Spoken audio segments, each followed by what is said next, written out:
Hi മക്കളെ, നമസ്കാരം. Kerala പാഠാവലിയിലെ first യൂണിറ്റിലെ മൂന്നാമത്തെ ചാപ്റ്ററിന്റെ റിവിഷനാണ് നമ്മൾ ഇന്ന് നോക്കാൻ പോകുന്നത്. പൂർണ്ണമായിട്ടും ഞാൻ ആദ്യമേ പറഞ്ഞതുപോലെ റിവിഷനാണ്. പാഠഭാഗം ഒന്ന് നന്നായിട്ട് വായിച്ചതിന് ശേഷം റിവിഷൻ ക്ലാസ്സിലേക്ക് വന്നു കഴിഞ്ഞാൽ ചോദ്യോത്തരങ്ങളൊക്കെ നിങ്ങൾക്ക് പെട്ടെന്ന് എന്ത് ചെയ്യും മനസ്സിലാക്കാൻ പറ്റും. ഇതൊക്കെ നിങ്ങളുടെ തലക്കകത്ത് ഉണ്ടായിരുന്നുവെന്ന് നിങ്ങൾക്ക് തന്നെ എന്ത് ചെയ്യും ഒരു ആത്മവിശ്വാസം ഉണ്ടാകും. അങ്ങനെ ഒരു പാഠഭാഗം, അങ്ങനെ ഒരു റിവിഷനാണ് നമ്മൾ എന്ത് ചെയ്യുന്നത് ഇവിടെ ഉദ്ദേശിക്കുന്നത്. അപ്പോൾ നമുക്ക് അധികം വൈകാതെ, കാരണം നമുക്ക് ഇനി കളയാൻ സമയമില്ല, തൊട്ടടുത്ത ദിവസം നമുക്ക് മോഡൽ എക്സാം വരാൻ പോവാണ്. അതിനു മുമ്പ് പാഠഭാഗങ്ങളുടെ ഒരു സംഗ്രഹരൂപം, വരാവുന്ന ചോദ്യങ്ങൾ, ഓരോ പാഠഭാഗത്തു നിന്നും വരാവുന്ന ചോദ്യങ്ങളൊക്കെ കൃത്യമായിട്ട് എന്ത് ചെയ്തേക്കണം, നമുക്ക് സെറ്റാക്കി വെച്ചേക്കണം. നമുക്ക് നോക്കാം.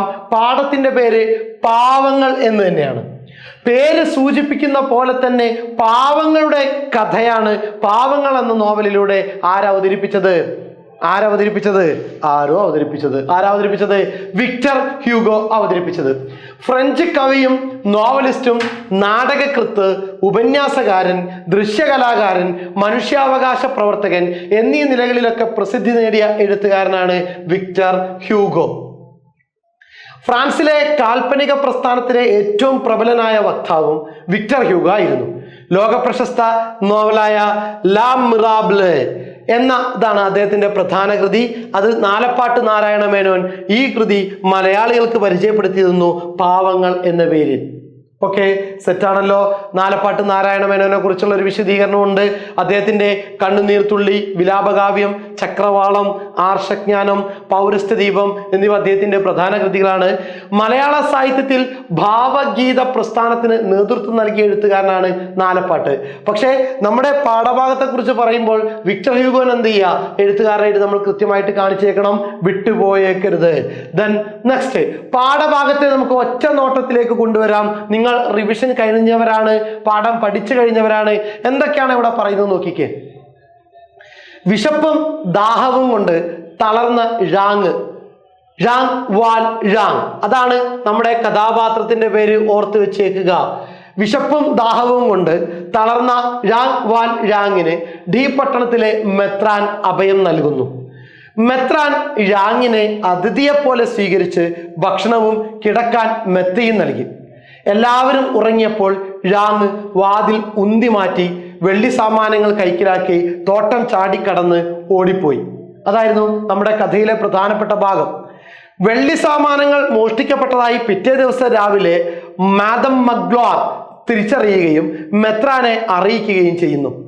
മെത്രാനിൽ ഒരു ഭാവഭേദവും ഉണ്ടായില്ല. അവ നമ്മുടെയല്ല, പാവങ്ങളുടെയാണ്. അല്പസമയം കഴിഞ്ഞപ്പോൾ 3 പോലീസുകാർ ഴാങ്ങിന്റെ കഴുത്തിൽ പിടിച്ചുകൊണ്ട് മെത്രാന്റെ സമീപത്തെത്തി. മെത്രാൻ ഴാങ്ങിന്റെ നേരെ നോക്കി ഉച്ചത്തിൽ പറഞ്ഞു, ഞാൻ നിങ്ങൾക്ക് മെഴുകുതിരിക്കാലുകൾ തന്നല്ലോ, അതെന്തേ നിങ്ങൾ കൊണ്ടുപോകാതിരുന്നത്? മുള്ളുകളും കൈലുകളും എടുത്ത കൂട്ടത്തിൽ അവ കൂടി കൊണ്ടുപോകാത്തതെന്ത്? അവയും കട്ടിവെള്ളിയാണ്, നിങ്ങൾ അവ എടുക്കണ്ടേ? കൂടെയുള്ള പോലീസുകാരെ പരിഗണിക്കാതെയാണ് ആരോട് സംസാരിച്ചത്? നമ്മുടെ ഴാങ്ങിനോട് മെത്രാൻ സംസാരിച്ചത്. മെത്രാന്റെ പേരെന്തായിരുന്നു? മോൺസിഞ്ഞേർ. ഓർമ്മയിൽ വെച്ചേക്കണം, മെത്രാന്റെ പേരാണ് മോൺസിഞ്ഞേർ. മോൺസിഞ്ഞേർ എന്ന പേര് ഓർമ്മയിൽ വെച്ചേക്കണം. കാരണം പാഠഭാഗത്തിന് കഥാപാത്ര നിരൂപണം തയ്യാറാക്കാൻ വരുന്ന സമയത്ത് വളരെ പ്രാധാന്യത്തിൽ ചോദിക്കാൻ സാധ്യതയുള്ള ഒരു കഥാപാത്രമാണ് മോൺസിഞ്ഞേർ. ദെൻ നെക്സ്റ്റ്, രാത്രി താൻ കഴിച്ചുകൂട്ടിയ വൃദ്ധ മതാചാര്യന്റെ അടുക്കൽ നിന്ന് തനിക്ക് കിട്ടിയതാണ് ഈ സാമാനങ്ങളൊക്കെ എന്ന് ഴാങ് പോലീസുകാരോട് പൊതുവെ പറഞ്ഞിരുന്നു. ഒരു കള്ളന്റെ മട്ടിനാണ് ഇയാൾ നടന്നിരുന്നത്, അതുകൊണ്ടാണ് ഇങ്ങോട്ടേക്ക് പിടിച്ചു കൊണ്ടുവന്നതെന്ന് പോലീസുകാർ എന്ത് ചെയ്തു? തിരിച്ചു മറുപടിയും പറഞ്ഞു. തെറ്റുപറ്റിപ്പോയി, അതുകൊണ്ട് ഇയാളെ വിട്ടയക്കാമെന്ന് പോലീസ് പറഞ്ഞപ്പോൾ തീർച്ചയായും അയാളെ വിട്ടയക്കണമെന്ന് മെത്രാനും മറുപടി പറയുന്നു. എല്ലാ തെറ്റുകൾക്കും ശിക്ഷ നൽകുന്നതല്ല ഒരു പ്രതിവിധി, മറിച്ച് ചില തെറ്റുകൾക്കുള്ള ഏറ്റവും വലിയ ശിക്ഷ എന്ന് പറയുന്നത് അത് പുറത്തു കൊടുക്കൽ തന്നെയായിരിക്കും. ഒരു ശിക്ഷ കൊടുക്കുന്നത് അയാളെ നേർവഴിക്ക് കൊണ്ടുവരാനാണെങ്കിൽ പുറത്തു കൊടുക്കൽ അതിലെ ഏറ്റവും വലിയ ശിക്ഷയായി മാറുന്നു എന്നുള്ളതിന്റെ ഒരു വലിയ തെളിവാണ്. അല്ലെങ്കിൽ ഴാങ് എന്ന ആളെ എന്ത് ചെയ്യുന്നു, അതിൽ നിന്ന് പിന്തിരിപ്പിക്കാൻ ഈ മെത്രാന്റെ മോൺസിഞ്ഞറിന്റെ ഭാഗം എന്ത് ചെയ്യുന്നു സഹായകമായി മാറുന്നു. ഓർമ്മയുണ്ടല്ലോ പാഠഭാഗങ്ങള്. 2 വെള്ളി വിളക്ക് കാലുകൾ കൂടി ഴാങ്ങിന് മെത്രാൻ നൽകി. ഇനി നിങ്ങൾ സമാധാനത്തോടു കൂടി പോവുക.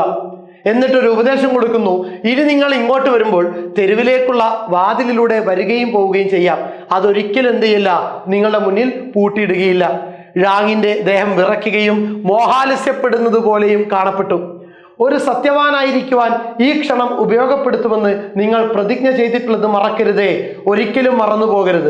അയാളുടെ അടുക്കൽ ചെന്ന് മെത്രാൻ താഴ്ന്ന സ്വരത്തിൽ അയാളുടെ ചെവിയിൽ പറയുന്നിടത്ത് നമ്മുടെ കഥ എന്ത് ചെയ്യുന്നു, അവസാനിക്കുന്നു. അയാൾ മോഹാലസ്യപ്പെടുന്നത് പോലെ അനുഭവപ്പെട്ടത് എന്തുകൊണ്ടാണ്? തനിക്ക് ജയിൽ ശിക്ഷ ഉറപ്പിച്ചു കഴിഞ്ഞു.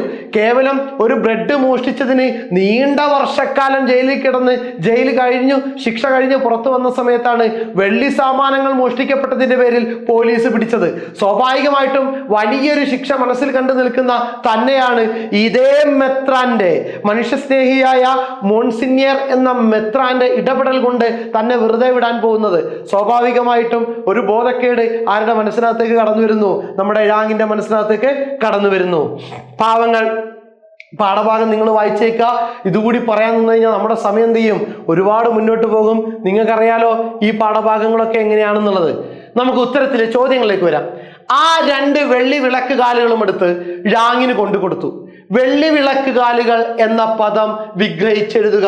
മക്കളെ, മുൻ പാഠഭാഗങ്ങളിൽ പറഞ്ഞ പോലെ ഈ സാധനം മനസ്സിനകത്ത് പതിയണമെങ്കിൽ ഇതിനകത്തുള്ള ഒരു ഓപ്ഷനിൽ ഉത്തരം നിങ്ങൾ എന്ത് ചെയ്യണം, കൃത്യമായിട്ട് കമന്റ് ബോക്സിൽ എഴുതി നോക്കുക.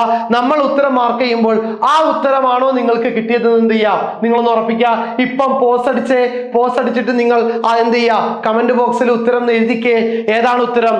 വെള്ളിയും വിളക്കുകാലുകളുമാണോ, വെള്ളിയാകുന്ന വിളക്കുകാലുകളാണോ, വെള്ളി കൊണ്ടുള്ള വിളക്കുകാലുകളാണോ, വെള്ളി പോലുള്ള വിളക്കുകാലുകളാണോ? ഇതിലേതാണ് ഉത്തരം? വെള്ളിയും വിളക്കുകാലുകളാണോ, വെള്ളിയാകുന്ന വിളക്കുകാലുകളാണോ, വെള്ളി കൊണ്ടുള്ള വിളക്കുകാലുകളാണോ, വെള്ളി പോലുള്ള വിളക്കുകാലുകളാണോ? ഏതാണ് ഉത്തരം? വെള്ളി കൊണ്ടുള്ള വിളക്കുകാലുകൾ എന്നാണ്. വെള്ളി വിളക്കുകാലുകൾ എന്നതിന്റെ കറക്റ്റ് ആയിട്ടുള്ള വിഗ്രഹാർത്ഥ രൂപം. വെള്ളി കൊണ്ടുള്ള വിളക്കുകാലുകൾ. പാഠഭാഗത്ത് നിന്ന് അടുത്ത് ചോദിക്കാനുള്ളത്, ചെവി ഓർത്തു നോക്കി, ഒരൊച്ചയുമില്ല. ഈ വാക്യത്തിന് പിന്നിലുള്ള ലക്ഷ്യം എന്താണ്? എന്ത് ലക്ഷ്യം വെച്ചിട്ടാണ് ഴാങ് ചെവി ഓർത്തു നോക്കിയത്? മോഷണ ശ്രമത്തിന് വേണ്ടിയാണോ? മെത്രാനുമായി സംസാരിക്കുന്നതിന് വേണ്ടിയാണോ? ഴാങ്ങിന് ഉറക്കം വരാത്തത് കൊണ്ടാണോ? സമയം അറിയുന്നതിന് വേണ്ടിയാണോ? ഒന്ന് പോസ് അടിച്ചേ, നോക്കിക്കേ. ഏതിനു വേണ്ടിയിട്ടാണ് ചെവി ഓർത്തു നോക്കിയത്? ഏതിനു വേണ്ടിയിട്ടാ? മോഷണ ശ്രമത്തിന് വേണ്ടിയിട്ടാണ്. ഇപ്പൊ നിങ്ങളത് ശരിയായിട്ടുണ്ടെങ്കിൽ തെറ്റായിട്ടുണ്ടെങ്കിലും നിങ്ങൾ ഇനി എന്ത് ചെയ്യാൻ പോകുന്നില്ല, ഇത് മറക്കാൻ പോകുന്നില്ല, മനസ്സിനകത്ത് കിടക്കും, വേറെ നോക്കേണ്ട ആവശ്യമേ ഇല്ല. Then next question. വെള്ളി സാമാനങ്ങളെ കുറിച്ച് മോൺസിഞ്ഞറിന്റെ അഭിപ്രായം താഴെ കൊടുത്തവയിൽ ഏതാണ്? തന്റെ പള്ളിയിൽ സൂക്ഷിച്ചു വെച്ചിരിക്കുന്ന വെള്ളി സാമാനങ്ങളെ കുറിച്ച് മോൺസിഞ്ഞറിന് ഒരു അഭിപ്രായമുണ്ട്. ആ അഭിപ്രായം ഏതാണ്? അത് പാവങ്ങളുടെയാണ്, അത് വിലപിടിപ്പുള്ളവയാണ്, അത് നമ്മുടെയാണ്, അത് ഭദ്രമായി സൂക്ഷിച്ചിരുന്നതാണ്. ഏതാണെന്നൊന്ന് മാർക്ക് ചെയ്തേ, പോസ് അടിച്ചേ, എഴുതിക്കേ. റെഡി? ഉത്തരത്തിലേക്ക് വന്നേ. ഏതാണ് ഉത്തരം? അത് പാവങ്ങളുടെയാണ്. ഏത്? ആ ഒരു വെള്ളി സാമാനങ്ങൾ അത് അവർക്ക് അവകാശപ്പെട്ടതാണെന്നുള്ള വാദഗതിയായിരുന്നു ആരുടേത്? മോൺസിഞ്ഞറിൻ്റെത്. Then next, ആ ഒന്നാമത്തെ അപകടം അങ്ങനെ കഴിഞ്ഞു. എന്താണ് ഈ വാക്യത്തിലൂടെ ഇവിടെ സൂചിതമാകുന്നത്? ഒന്നാമത്തെ അപകടം, മോഷണ ശ്രമത്തിന് വേണ്ടി പോകുന്ന സമയത്ത് അകത്ത് കടക്കാവുന്ന വിധത്തിൽ വാതിൽ ഉന്തി മാറ്റിയതാണോ ഒന്നാമത്തെ അപകടം കഴിഞ്ഞത്? തിരികുറ്റി ഉണ്ടാക്കിയ ഒച്ചപ്പാട് ആരെയും ഉണർത്തിയില്ല എന്നതാണോ ഒന്നാമത്തെ അപകടം അങ്ങനെ കഴിഞ്ഞത്? യാതൊരു പരിശ്രമവും ഇല്ലായിരുന്നു എന്നുള്ളതാണോ? മോഷണ ശ്രമത്തിൽ നിന്ന് പിന്തിരിയാൻ തീരുമാനിച്ചു എന്നുള്ളതാണോ? നിങ്ങൾ പോസ് അടിക്കുന്നു, ഉത്തരം കമന്റ് ബോക്സിൽ എഴുതുന്നു, എന്നിട്ട് ഇവിടേക്ക് നോക്കുന്നു. ഏതാണ് ഉത്തരം? തിരികുറ്റി ഉണ്ടാക്കിയ ഒച്ചപ്പാട് ആരെയും ഉണർത്തിയില്ല. വാതിൽ തള്ളിയപ്പോൾ ഉണ്ടായ ഭയങ്കരമായ ശബ്ദം ആരെയും ഉണർത്തിയില്ല എന്നതാണ് ആ ഒന്നാമത്തെ അപകടം അങ്ങനെ കഴിഞ്ഞു എന്നതുകൊണ്ട് എന്ത് ചെയ്യുന്നത്, സൂചിപ്പിക്കുന്നത്. അടുത്ത ചോദ്യം, അപ്പോൾ ഈ മനുഷ്യൻ പറഞ്ഞത് വാസ്തവമാണ്. എന്താണ് ഴാങ് പറഞ്ഞത്? ഇത് ആര് പറഞ്ഞ വാക്യമായിരുന്നു? നമുക്ക് ഈ ചോദ്യം കാണുമ്പോൾ എന്ത് ചെയ്യണം, മനസ്സിൽ കത്തണം. പോലീസുകാർ പറഞ്ഞതായിരുന്നു. മെത്രാന്റെ വാക്കുകൾ കേട്ട് കഴിഞ്ഞതിന് ശേഷം ഈ മകൻ പറഞ്ഞ കാര്യം അല്ലെങ്കിൽ ഈ മനുഷ്യൻ പറഞ്ഞ കാര്യം സത്യമാണ് എന്ന് എന്ത് ചെയ്യുന്നു, സൂചിപ്പിക്കുന്നു. എന്തിനെ കുറിച്ചാണ് പറഞ്ഞത്? വെള്ളി സാമാനങ്ങൾ വൃദ്ധ മതാചാര്യൻ തന്നതാണ്. വെള്ളി സമ്മാനങ്ങൾ സ്വന്തമായി വാങ്ങിയതാണ്, സുഹൃത്ത് വിൽക്കാൻ വേണ്ടി തന്നു വിട്ടതാണ്, സുഹൃത്തിന് വേണ്ടി വാങ്ങിയതാണ്. ഇതിലേതാണ് കറക്റ്റ് ആയിട്ടുള്ള ഉത്തരം?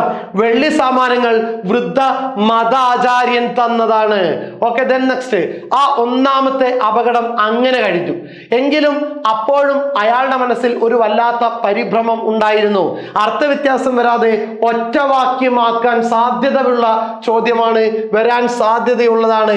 ആ ഒന്നാമത്തെ അപകടം അങ്ങനെ കഴിഞ്ഞു, ഫുൾ സ്റ്റോപ്പ്. എങ്കിലും അപ്പോഴും അയാളുടെ മനസ്സിൽ ഒരു വല്ലാത്ത പരിഭ്രമം ഉണ്ടായിരുന്നു. ഒന്ന് നിങ്ങളുടെ പോസ്റ്റ് അടിച്ചിട്ട് കമന്റ് ബോക്സിൽ അതിന്റെ ഉത്തരം എഴുതി നോക്കിക്കേ. വളരെ സിമ്പിൾ ആയിട്ടുള്ളതാണ്. എങ്ങനെയാണ് അർത്ഥമൊന്നും മാറാതെ ഈ നടുവിലുള്ള ഫുൾ സ്റ്റോപ്പ് ഒഴിവാക്കിയിട്ട് വളരെ ഭംഗിയോടുകൂടി ഈ വാക്യത്തിനെ ഒറ്റ വാക്യമാക്കി മാറ്റാൻ കഴിയുക? ആ ഒന്നാമത്തെ അപകടം അങ്ങനെ കഴിഞ്ഞു. എങ്കിലും അപ്പോഴും അയാളുടെ മനസ്സിൽ ഒരു വല്ലാത്ത പരിഭ്രമം ഉണ്ടായിരുന്നു. അർത്ഥവ്യത്യാസം വരാതെ ഒറ്റവാക്യമാക്കി മാറ്റുക. എങ്ങനെയാണ്? ആ ഒന്നാമത്തെ അപകടം അങ്ങനെ കഴിഞ്ഞെങ്കിലും അയാളുടെ മനസ്സിൽ പരിഭ്രമം ഉണ്ടായിരുന്നു. ആ ഒന്നാമത്തെ അപകടം അങ്ങനെ കഴിഞ്ഞെങ്കിലും അയാളുടെ മനസ്സിൽ പരിഭ്രമം ഉണ്ടായിരുന്നു. ഇവിടെ നിന്ന് കഴിഞ്ഞെങ്കിലും പിന്നെ എന്തിനാവശ്യമില്ല, അപ്പോഴും വേണ്ട. അയാളുടെ മനസ്സിൽ വല്ലാത്ത പരിഭ്രമം ഒഴിവാക്കിയിട്ട് പരിഭ്രമം ഉണ്ടായിരുന്നു. ഏറ്റവും ലഘുവാക്കിയിട്ട് അർത്ഥവ്യത്യാസം കൂടാതെ നമ്മൾ എന്ത് ചെയ്തു? ആ ഉത്തരത്തെ അവിടേക്ക് കൊണ്ടുവന്നു. മക്കളെ ക്ലിയർ ആണല്ലോ? ഇത് പഠിച്ചിട്ട് വേണം എന്ത് ചെയ്യാൻ വേണ്ടിയിട്ട് നമ്മൾ പരീക്ഷയ്ക്ക് പോവാൻ. രാങ് വാൽ രാങ്ങിന്റെ കണ്ണ് രണ്ടും മിഴിഞ്ഞുപോയി. ഈ വരിയിൽ തെളിയുന്ന ഭാവം എന്ത്? എപ്പോഴാണ് കണ്ണ് രണ്ടും മിഴിഞ്ഞു പോയത്? പേടിച്ചിട്ടാണോ, നിരാശ കൊണ്ടാണോ, സന്തോഷം കൊണ്ടായിരുന്നോ, അത്ഭുതം കൊണ്ടായിരുന്നോ? മെത്രാന്റെ മറുപടി വന്ന സമയത്താണ്.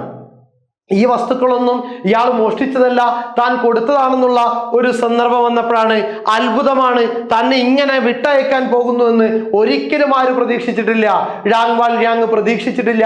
അതുകൊണ്ട് അത്ഭുതമായിരുന്നു ആരുടെ മനസ്സിനകത്തുണ്ടായിരുന്നത്? രാങ് വാൽ രാങ്ങിന്റെ മനസ്സിനകത്തുണ്ടായിരുന്നത്. ദെൻ പാവങ്ങൾ എന്ന ശീർഷകത്തിന്റെ ഔചിത്യം. ഈ പാഠഭാഗത്തിന് പാവങ്ങൾ എന്ന തലക്കെട്ട് എത്രമാത്രം യോജിക്കുന്നുണ്ട് എന്ന് പാഠഭാഗത്തെ ആസ്പദമാക്കി വിലയിരുത്തുക. ഉത്തരവിതാ, പേര് സൂചിപ്പിക്കുന്നത് പോലെ പാവങ്ങളുടെ കഥയാണ് ഹ്യൂഗോ പറയുന്നത്. ജീവിത സമരവും ദാരിദ്ര്യവും കുറ്റകൃത്യവും ഒക്കെ ഉൾക്കൊള്ളുന്ന ഒരു മഹത്തായ കൃതിയാണ് പാവങ്ങൾ. ജയിൽ ശിക്ഷ കഴിഞ്ഞ് പുറത്തിറങ്ങിയ രാങ്ങിന് ആരും അഭയം നൽകാതിരുന്നപ്പോൾ മോൺസിന്യർ എന്ന മെത്രാൻ അഭയം നൽകുന്നു. സർവരെയും തുല്യമായി കാണുന്ന, എല്ലാവർക്കുമായി പങ്കുവെക്കുന്ന, ഈ പോയിന്റ് ഒന്ന് ഓർത്ത് വെക്കുക. സർവരെയും തുല്യമായി കാണുന്ന, എല്ലാവർക്കുമായി പങ്കുവെക്കുന്ന, ആരെയും ഹൃദയപൂർവ്വം സ്വീകരിക്കുന്ന ആ ഭവനത്തിൽ ഭവനത്തിൽ വെച്ച് രാങ് വാൽ രാങ് വെള്ളി സാമാനങ്ങൾ മോഷ്ടിച്ചു. മോഷണ വിവരം മദാം മഗ്ലാർ മോൺസിന്യറിനെ അറിയിച്ചപ്പോൾ സൗമ്യമായ സ്വരത്തിൽ അദ്ദേഹം പറഞ്ഞത്, ആ വെള്ളി സാമാനങ്ങൾ നമ്മുടെയല്ല, അത് പാവങ്ങളുടെയാണ്. രാങ്ങും കാഴ്ചയിൽ അങ്ങനെ തന്നെയാണ്, ഒരു പാവമാണ്. രാങ്ങിന്റെ ജീവിതകഥ പറയുന്നതാണ് പാഠഭാഗം. അതുകൊണ്ട് പാഠഭാഗത്തിന് ഏത് പേര് ഉചിതമാണ്? പാവങ്ങൾ എന്ന പേര് ഉചിതമാണ് എന്ന് നമുക്ക് കൃത്യമായിട്ട് തലക്കെട്ടിന്റെ ഔചിത്യം പരിശോധിക്കുന്നിടത്ത് എന്ത് ചെയ്യാം? ഉത്തരം രേഖപ്പെടുത്താൻ സാധിക്കും. ഓക്കെ, സെറ്റിലെ മക്കളെ? പാവങ്ങൾ എന്ന നോവലിന്റെ മഹത്വത്തിന്റെ തെളിവായി ഏതെങ്കിലും 2 കാരണങ്ങൾ എഴുതുക. ഒരു പരീക്ഷയ്ക്ക് ചോദിച്ചതാണ്. എന്താണ് ആ നോവലിന്റെ മഹത്വങ്ങൾ? എന്താണ്? ലോകത്ത് ഏറ്റവും കൂടുതൽ പരിഭാഷ ഉണ്ടായ നോവലാണ് പാവങ്ങൾ. ടോൾസ്റ്റോയ് ലോകത്തെ ഉത്കൃഷ്ടമായ 5 കൃതികൾ തിരഞ്ഞെടുത്തപ്പോൾ അതിൽ 1ാം സ്ഥാനം നൽകിയ കൃതി പാവങ്ങളാണ്. പാവങ്ങൾ എന്ന നോവലിന്റെ മഹത്വത്തിന് തെളിവായി ഏതെങ്കിലും 2 കാരണങ്ങൾ എഴുതുക എന്നുള്ള ചോദ്യം വന്നു കഴിഞ്ഞാൽ ലോകത്ത് ഏറ്റവും കൂടുതൽ പരിഭാഷ ഉണ്ടായ കൃതി പാവങ്ങളാണ്. ടോൾസ്റ്റോയ് ലോകത്തെ ഉത്കൃഷ്ടമായ 5 കൃതികൾ തിരഞ്ഞെടുത്തപ്പോൾ അതിൽ 1ാം സ്ഥാനം നൽകിയ കൃതി പാവങ്ങളാണ്. മോൺസിന്യർ, മാനവികതയുടെ മഹനീയ രൂപം. ഈ പ്രസ്താവനയെ അടിസ്ഥാനമാക്കി കഥാപാത്ര നിരൂപണം തയ്യാറാക്കുക. കഥാപാത്ര നിരൂപണം തയ്യാറാക്കുമ്പോൾ മോൺസിന്യർ എന്ന് നമ്മൾ എന്ത് ചെയ്യും? ഒരു ഹെഡിങ് അങ്ങോട്ട് കൊടുക്കും. എന്നിട്ട് നമ്മൾ എന്ത് ചെയ്യും? എഴുത്തുകാരന്റെ പേര് നമ്മൾ എന്ത് ചെയ്യും? വിക്ടർ ഹ്യൂഗോ എഴുതിയ പാവങ്ങൾ എന്ന കഥയിലെ ഫാദറായിട്ട്, പള്ളിയിലച്ഛനായിട്ട് കടന്നു വരുന്ന കഥാപാത്രമാണ് ആര്? മോൺസിന്യർ, മാനവികതയുടെ മഹനീയ രൂപം. മോൺസിന്യർ വിക്ടർ ഹ്യൂഗോ എഴുതിയ പാവങ്ങൾ എന്ന കൃതിയിലെ പാവങ്ങൾ എന്ന കൃതിയിലെ പള്ളിയിലച്ഛനാണ്, അല്ലെ മെത്രാനാണ് ആര്? മോൺസിഞ്ഞർ. മനുഷ്യ സ്നേഹത്തിന് പ്രാധാന്യം കൊടുത്തിരുന്ന കഥാപാത്രമായിരുന്നു. മനുഷ്യ സ്നേഹത്തിന് പ്രാധാന്യം കൊടുത്തിരുന്ന കഥാപാത്രമായിരുന്നു. സ്വത്തുക്കളൊക്കെ സൂക്ഷിച്ചു വെക്കേണ്ടതല്ല, പാവങ്ങൾക്ക് അവകാശപ്പെട്ടതാണ് എന്ന് പറയുന്ന ആളായിരുന്നു. ഒരു സോഷ്യലിസ്റ്റ് ചിന്താഗതിക്കാരനായിരുന്നു. പുറത്തു കൊടുക്കുന്നതിലൂടെ ആളുകൾക്ക് മനസ്താപം ഉണ്ടാക്കാൻ, ആളുകളെ മാറ്റിയെടുക്കാൻ ഉദ്ദേശിക്കുന്ന പ്രവർത്തനങ്ങളിൽ ഏർപ്പെട്ടിരുന്ന ആളായിരുന്നു ആര്? നമ്മുടെ മോൺസിഞ്ഞർ. ഇതൊക്കെ നമുക്ക് എന്ത് ചെയ്യാം? മോൺസിഞ്ഞറിന്റെ കഥാപാത്ര നിരൂപണം വരുന്ന സമയത്ത് എഴുതാൻ പറ്റുന്നതാണ്. അടുത്തത്, ഉപ്പ് കൊണ്ടുള്ള ഒരു പ്രതിമ പോലെ. നമ്മുടെ പാഠഭാഗത്ത് വരുന്ന ഒരു പ്രയോഗമാണ്. ഉപ്പ് കൊണ്ടുള്ള ഒരു പ്രതിമ പോലെ അയാൾ നിന്നിടത്ത് തന്നെ നിന്നു. ഒന്ന് അനങ്ങുവാൻ പോലും അയാൾക്ക് ധൈര്യം ഉണ്ടായില്ല. ഈ സന്ദർഭത്തിൽ തെളിയുന്ന സൂചന എഴുതുക. എന്തിനെ കുറിച്ചാണ് ഇവിടെ പരാമർശിച്ചിരിക്കുന്നത്? എന്താണ് ഇവിടെ പരാമർശം കൊടുത്തിരിക്കുന്നത്? തനിക്ക് അഭയവും ഭക്ഷണവും നൽകിയ മെത്രാന്റെ ഭവനത്തിൽ മോഷണം നടത്താൻ തീരുമാനിച്ച ഴാങ്ങിന്റെ മാനസികാവസ്ഥ വ്യക്തമാക്കുന്ന ഭാഗമാണിത്. താൻ പിടിക്കപ്പെട്ടാൽ ഉണ്ടാകാവുന്ന അപകടത്തെക്കുറിച്ച് ഓർത്തപ്പോഴുള്ള ഉൾനടുക്കവും ഉപ്പ് അലിഞ്ഞു തീരുന്നത് പോലെ താനും ഇല്ലാതാകുമെന്ന ചിന്തയും ഴാങ്ങിനെ വേട്ടയാടി. കതക് തുള്ളിയപ്പോൾ തിരിക്കുറ്റിയുടെ ശബ്ദമുണ്ടായി. അനങ്ങാതെ അവിടെ നിന്ന സമയത്താണ് ഈ ഉപ്പ് ഉരുകുന്ന പോലെ വിയർത്തൊലിച്ചാരുരുകുന്നത്? നമ്മുടെ ഴാങ് ഉരുകുന്നത്. ദെൻ നെക്സ്റ്റ്, ഇത്രയുമാണ് എന്ത് ചെയ്യാനുള്ളത്? നമുക്ക് ഈ പാഠഭാഗത്തു നിന്നും വരാവുന്ന ചോദ്യങ്ങളായിട്ട് പരിഗണിക്കാനുള്ളത്. പാഠഭാഗം നന്നായിട്ട് വായിച്ച് ഈ ചോദ്യോത്തരങ്ങളൊന്ന് നോക്കുക, മനസ്സിനകത്ത് സെറ്റാക്കുക. മക്കളെ, അടുത്ത പാഠഭാഗമായിട്ട് എത്രയും പെട്ടെന്ന് നിങ്ങളുടെ മുന്നിലേക്ക് വരാം. Okay, thank you.